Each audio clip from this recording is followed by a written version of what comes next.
Yo, what's good? We back. Triple P, Paul Pickett podcast. Trying to ramp up these podcasts. Trying to do them 2, 3, 4 times, maybe 5 times a week. Also got to do my vlogs. So it's gonna be a lot of work, but we're gonna get it done. Before we get started, hit that subscribe button, that click now in the corner. If you're on Facebook or Instagram, hit the follow. Don't forget the audio version goes to Spotify, Apple, Deezer. Slacker, iHeart, TuneIn Radio, and a dozen other platforms as well. I don't really got no NFL to really talk about. Everything's really pretty much the same. Everything's copacetic, but we're gonna get into the NBA playoffs.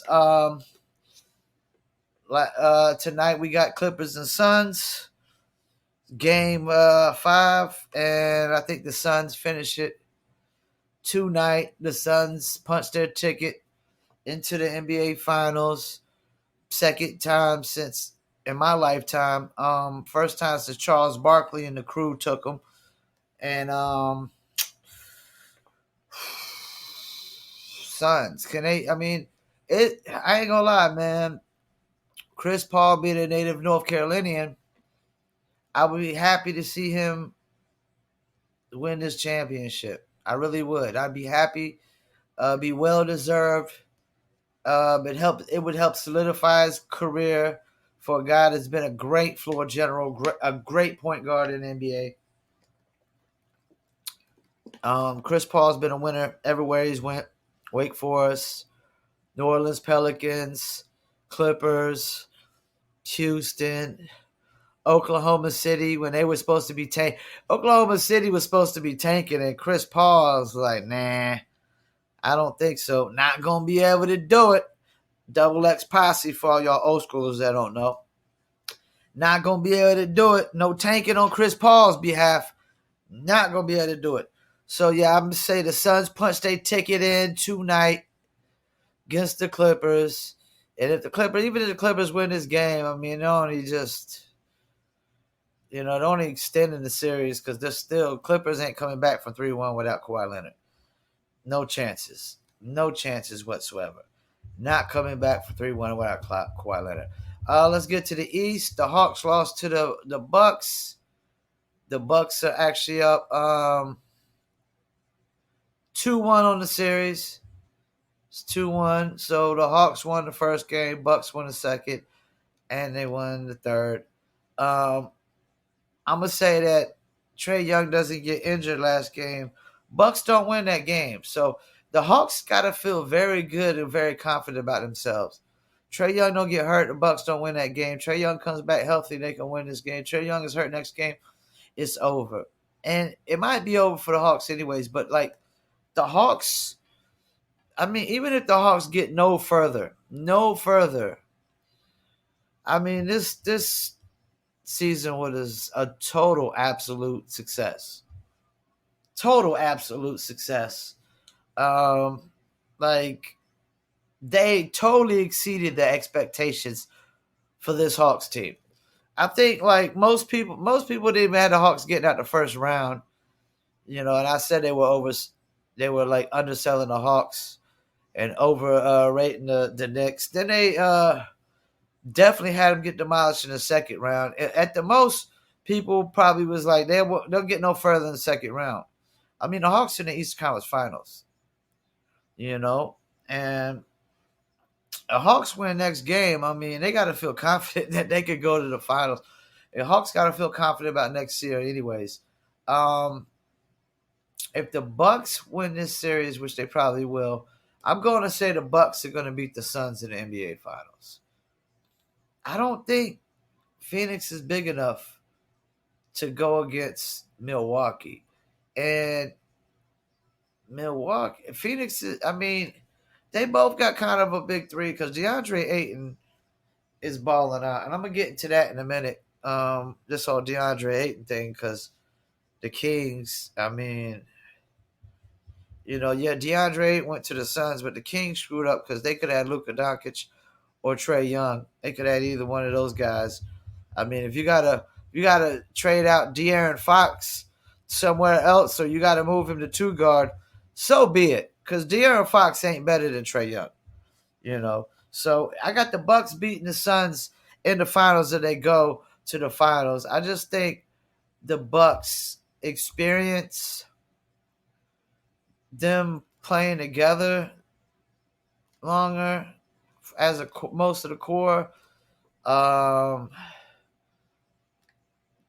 the fact that Giannis is a back-to-back MVP and he's super. I mean, I know Chris Paul is hungry, but I'm gonna take the big guy over the little guy any day. The big superstar over the little superstar any day, especially when it's a back-to-back MVP like Giannis. And Chris Paul, I don't know that Chris Paul's even won an MVP. I gotta check. I could be wrong. But I don't know that Chris Paul's won MVP. So I got the Bucks beating the Suns if the Bucks go, and if the Hawks go against the Suns, I probably got the Suns beating the Hawks because of Chris Paul's experience over Trae Young.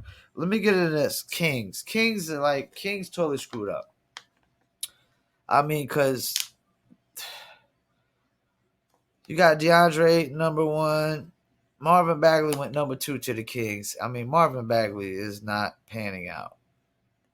And I don't see a change of scenery really doing that much justice for Marvin Bagley. It's not the problem that Marvin Bagley's not getting enough touches and nothing like that. It's Marvin Bagley's probably doesn't space the floor good enough. He's not a good of a defender. He's not as dominant as he was in college. We got to stop acting like just because you dominate college that you're going to dominate the pros. I've seen plenty of guys dominate college. The greatest college players, most of the greatest college players are the worst pro players. But they really are. Jimmer Fredette, Tyler Hansbrough from North Carolina Tar Heels. Tyler Hansbrough was All-American, a freshman, sophomore, junior, and a senior. He could have left pro early, but Carolina dudes usually stay longer. But he didn't amount to much in the pros. You know, Harrison Barnes, the number one pick in high school. He was all right in college. You know, he was a lot better in college than he was in pros, I can tell you that. Adam Morrison was great in college. Didn't do a squat in pros. You know, almost everybody from the 2002 Tar Heels championship was balling out in college and didn't do. Some of those dudes were out the league in 1 or 2 years. Sean May wasn't even in the league maybe 2 or 3 years. Rashad McCants. I mean, come on, man. This idea that you dominate college, you're gonna dominate pros is bogus. You know, it's a whole different level, man. It's a whole different game, man. You know. So yeah, the Kings, man. Like the Kings messed up because they could have De'Aaron Fox and Luka.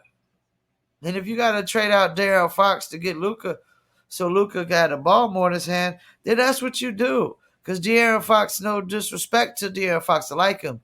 Good, good young man, decent human being, great kid, all-star caliber point guard, great human being, good kid, you know what I'm saying? Very decent person. I ain't saying that. What I'm saying is he's not Luka Doncic and he ain't Trae Young. And these guys they're a little bit younger and they're just proving that they can carry a team and help a team win now so much better. LaMelo Ball is better than De'Aaron Fox. LaMelo Ball is helping his team win more now, right now. LaMelo Ball is over De'Aaron Fox. No disrespect to De'Aaron Fox, but he some of these point guards are more two guards anyways. They're more like scoring guards. And he might be that. He might be more of the scoring guard and let somebody else like Tyrese Halliburton be the point guard. And that's the thing. Tyrese Halliburton's balling out. So as rookie, he was the third best rookie this year. So he's going to definitely be getting a lot of PT here soon, and have the ball in his hands a lot more as well. It's like Damian Lillard. I think he's more of a two guard than he is a point guard. He might need more of a Mike Conley guard with him, a guy that's going to facilitate all the time. Because Damian Lillard can play off the ball. He can do whatever. He's like, one of those guys. He's like Durant, LeBron. He's, Steph Curry. Like all the great players, they can play on the ball, off the ball. James Harden can play on the ball or off the ball. It really don't matter, even though he's better on the ball. But so yeah, Suns probably wrap it up tonight. Punch their ticket to the finals. If they win it 1 year, that'd be amazing. That'd be amazing. Chris Paul instantly gets that team to the finals. Let's see. Hawks play tomorrow. Depending on I don't think Trae Young's his ankle's gonna be too well. So I got the Hawks definitely losing. Bucks punching their ticket to the finals. Bucks versus Suns. I got the Bucks winning in 6 or 7. Bucks winning in 6 or 7. Giannis punching his ticket for his first NBA Finals appearance and his first NBA championship, winning his Finals MVP, and pretty much solidifying his career because he might not win another championship after that because the Nets going to be tough next year. The Hawks will be better. Watch out for Miami to make some moves. The landscape will change. So I got Giannis solidifying it this year, winning the championship, winning the Finals MVP. He'll be a 2-time back regular season MVP, a Finals MVP, and a champion. Solidify his career to the Hall of Fame as one of the greatest small forwards ever. Probably the 4th or 5th best small forward ever. Behind, if Giannis wins a championship this year, I'm probably going to say he's probably the 4th best small forward ever behind LeBron, Bird, and Pippen. Yeah. He punches his ticket as champion this year. I'm going to say he's the 4th best small forward of all time. 4th greatest small forward of all time. And Chris Paul punches his ticket and wins the championship. He's already the 5th, probably a lot of people consider him the 5th greatest point guard of all time, and he'll definitely punch his ticket in as the 5th greatest point guard of all time, if not the 4th greatest. Yep. So once again, this is the Triple P Paul Pickett podcast. I want y'all hit that subscribe button in that right-hand corner. If y'all on YouTube, if you're on Facebook, Instagram, hit that follow. Don't forget the audio version goes to Spotify, Amazon, Deezer, Slacker, TuneIn, iHeartRadio, and a dozen other platforms. You can Google Paul Pickett Podcast. You see the name behind me. Don't forget to check out my websites, promopalace.biz, if you need online marketing promotions. If you need apparel, go to newlitter.com for New Litter apparel for all dog lovers. We got the dog-based t-shirts and hoodies, and we got stuff for your dogs as well. And don't forget to check out the Dizzle brand. I'm going to stand up, show y'all the t-shirt. See the Dizzle right here? It's the Dizzle brand. It's a new liquor on the market. Check it out, dizzlebrand.com. You can also follow them on all social medias, the Dizzle brand. And that's how we do, man. Triple P Paul Pickett Podcast. And I want to thank y'all once again tuning in.